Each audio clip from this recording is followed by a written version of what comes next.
Is it a bird? Is it a plane? Flying alien saucer? Honestly, that's my best guess. How in the... This piece is called The Ambassadors by Hans Holbein the Younger, a painting that's full of scrumptious detail and symbolism. But first, who are these men? Why do they have so much stuff? And how? Why? Let's start with the man who commissioned this painting, the French ambassador to London, Jean de Donphil. His age, 29, is engraved into the dagger he grips in his right hand. And look at this beautiful tassel hanging below it. Holbein created the gold parts of the thread by gluing actual gold leaf onto it and then brushing it off. Jean de Donphil was sent to London in 1533, which was a rocky time in Europe to say the least. The King of England, Henry VIII, decided he wanted to annul his marriage to his wife, Catherine of Aragon, and Pope Clement VII refused. But Henry VIII wanted out, and he began to split with the Church of Rome and started setting up his own Church of England. It was in this year that he divorced Catherine of Aragon and married Anne Boleyn. The King of France, Francis I,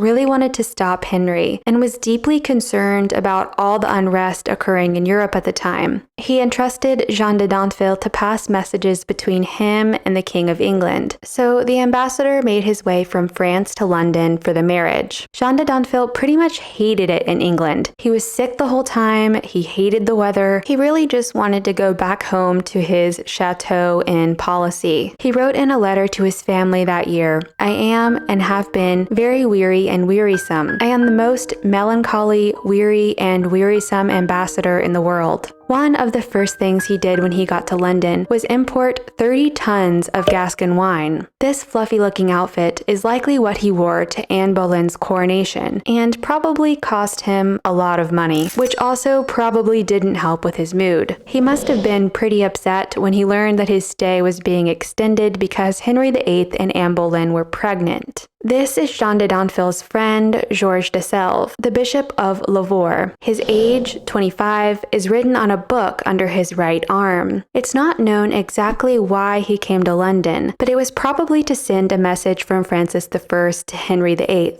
Georges was very concerned about the split between the Lutherans and the Catholics, as well as the issues between Henry VIII and Rome. He likely arrived in London in April of 1533 and left by June of that year. I'm sorry, I just got distracted by how insanely detailed this painting is. Can we just take a second? Okay, back to what I was saying. The two very fashionable men stand in front of a green curtain. Jean de Donphil wears a satin pink top with lynx fur, and just look at these little gold details. Amazing. On his neck is the French Order of St. Michael. On his hat is a badge of a skull. Georges de Selve was too young to be consecrated, so he doesn't wear a bishop's robe, but instead sports a purplish-brown fur-lined silk robe. And although his outfit seems understated, it would have been very expensive. Between them is a two-tiered table with lots of items scattered in a seemingly random way. But this is Hans Holbein we're talking about, which likely means nothing is random. On the top shelf are all things related to the heavens, things like a globe of the heavens, a sundial, and other instruments used to tell time or location. But some of them are a bit off. Specifically this one, which shows slightly different times. Could this be hinting at the chaos occurring in Europe at the time? All of the things on the bottom shelf represent the earthly realm. A globe of the earth sits next to Jean de Donphil with an upside-down Europe in view. We can see Paris and also Policy, where his chateau was located. The ambassador was a proud owner of his property, so this reference likely wasn't by accident. An arithmetic book sits below it and is open to a page about division, possibly referencing the religious division at the time. To the right of it is a Lutheran hymn book, revealing two hymns that are so detailed that you could probably play them just by looking at this painting. One is a hymn about the Holy Spirit and grace. Could this be a plea for the religious entities to come together? The other is Martin Luther's version of the Ten Commandments, something that the Lutherans and the Catholics had in common. A lute sits just above the hymn book, and if you look closely, you'll notice one of the strings is broken. A lovely instrument, unable to play as beautifully as it once did. Could this be symbolizing a broader feeling of unease? You can even see a case for the lute to the left of the painting.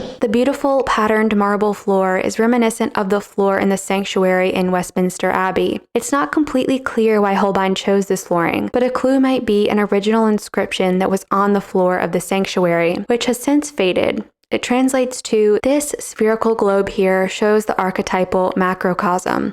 What the? The archetypal macrocosm was an idea that was popular in the Renaissance period and was based on the concept that the forces and rules that govern the human body also govern the entire universe. Now, let's talk about the the anamorphic skull in the room. For a very long time, people had no idea what the heck this was. In the 19th century, one of the curators at the National Gallery gave his best and final and said he thought it was a cuttlefish bone.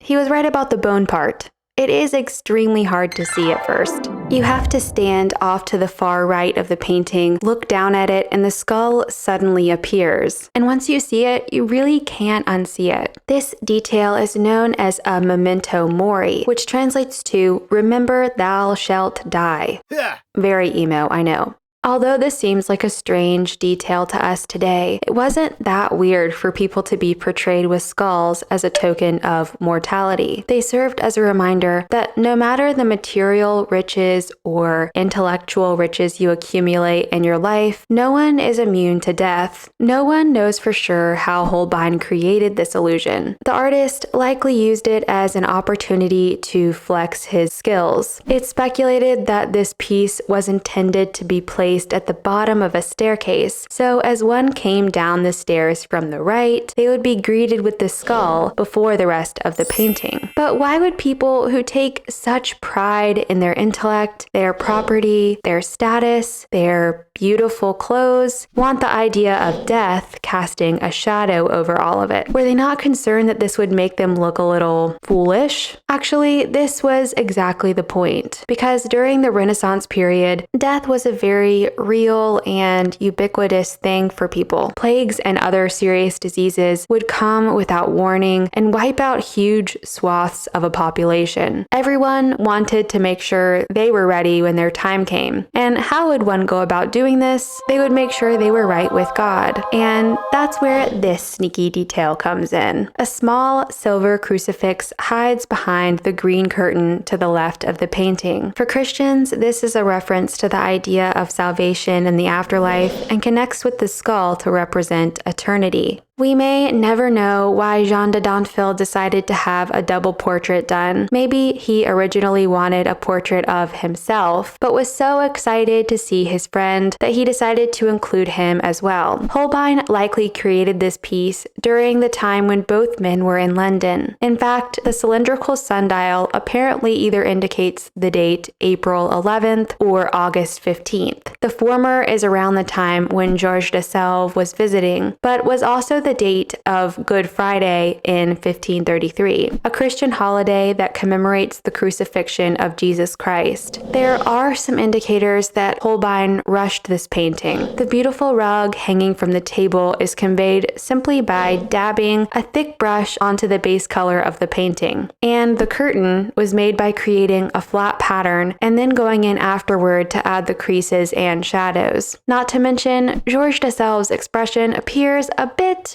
lacking, possibly because Holbein had to work quickly to capture his face while he was still in London. Though to be fair, Jean de Donphil isn't so animated himself. For me, knowing that these two men have exited one of the realms represented in this painting, the earthly realm, makes the presence of the skull even more poignant. And I'm left feeling overwhelmed and amazed as to how someone could create something so intricate, beautiful, and complicated. So complicated that even as I talk about it, it feels like it's slipping through my fingers. What do you think?